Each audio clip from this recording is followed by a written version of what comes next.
நீ கண் கலங்கி நிக்கிறத பார்த்து எனக்கு சொல்றதுக்கே மனசு வரலம்மா. ஆனா அவன் உன்னை ஏமாத்திட்டு இருக்கான், புரிஞ்சுக்கோ. அண்ணன், நீங்க தானே அவரை புரிஞ்சுக்கணும்.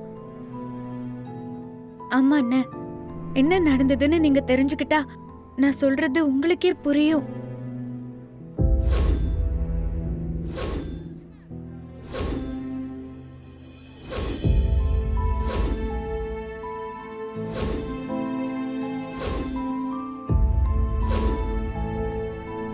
அவர் மேல எந்த தப்பும் இல்லைன்னு.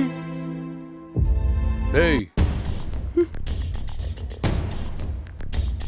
அவ சொன்னதெல்லாம் கேட்டியா? அவசரப்பட்டு நீ சொல்லியிருந்தனா 2 பொண்ணுங்களோட வாழ்க்கை என்ன ஆயிருக்கும், எங்க குடும்பம் என்ன பாடுபட்டு இருக்கோம். சாரிடா, மகாவை நான் பார்த்ததுல இருந்து என் தங்கச்சி மாதிரி தான் நினைச்சிட்டு இருக்கேன். இவ வாழ்க்கை வீணா போயிடக்கூடாதுன்னு தான் நான் யோசிச்சேன் ஒழிய இதுக்கு பின்னாடி இவ்வளோ நடந்திருக்கும்னு எனக்கு தெரியாது. நீ எப்போ மைக்கில் எல்லாரும் முன்னாடியும் சொல்லாமல் வந்துட்டியோ அப்போவே நீ நல்லவன் நான் புரிஞ்சுக்கிட்டேன். அப்புறம் இன்னொரு முக்கியமான விஷயம், உன்னை காட்டுக்குள்ளே வச்சு அட்டாக் பண்ணுறதுக்கு நான் ஆளுங்களை அனுப்பலை. நீ நம்பு இல்லை நம்பாமல் போகாது உன் இஷ்டம். ஆனால் இதான் உண்மை, நீ எப்படி எதையும் வேணும்னு பண்ணலையோ அதே மாதிரி தான் நானே எதுவும் பண்ணலை.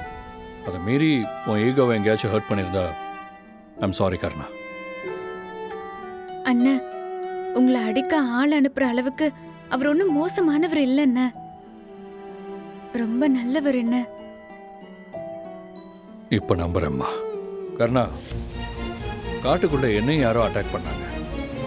என் மேல இருக்கிற கோவத்துல என்னை அடிக்கிறதுக்கு நீ தான் ஆரம்பிச்சேன்னு நான் நினைச்சேன். 20 வருஷத்துக்கு முன்னாடி பரிவட்டத்துக்கு இதே மாதிரி சண்டை வந்துச்சு. அப்போ நெடுகுண்டத்துல வச்சு உன் கிருபா அண்ணன் ஒருத்தரை கொலை பண்ணிருக்காரு. அப்படிப்பட்ட கிருபா அண்ணனுக்காக தான் நீ இப்படி கஷ்டப்பட்டுக்கிட்டு இருக்க. அப்ப கிருபா அண்ணன் தான் இவனை அடிக்க ஆள் அனுப்பியிருந்திருக்கான். என்ன யோசிச்சுட்டு இருக்க? நடந்ததை நினைச்சு பார்த்தேன், நம்மளை வச்சு வேற யாரோ சம்பவம் பண்ண ட்ரை பண்றாங்க.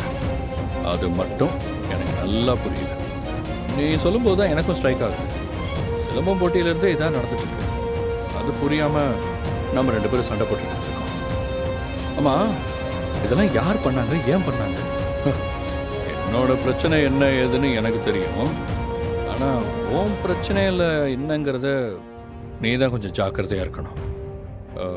மற்றபடி நான் உன்னை ஏதாவது தப்பா பேசியிருந்தா, டேய், அப்படி பார்த்தா நானும் தான் ஏதோ பேசினேன். ஓகே, 2 பேரும் நடந்தது எல்லாத்தையும் மறந்துடுவோம். Let's be friends. தங்கச்சி, உங்கள் விஷயம் என்னன்னு எனக்கு தெரியாதுமா. ஆனால் ஒன்று சொல்கிறேன், ரொம்ப ஜாக்கிரதையாக இருங்க.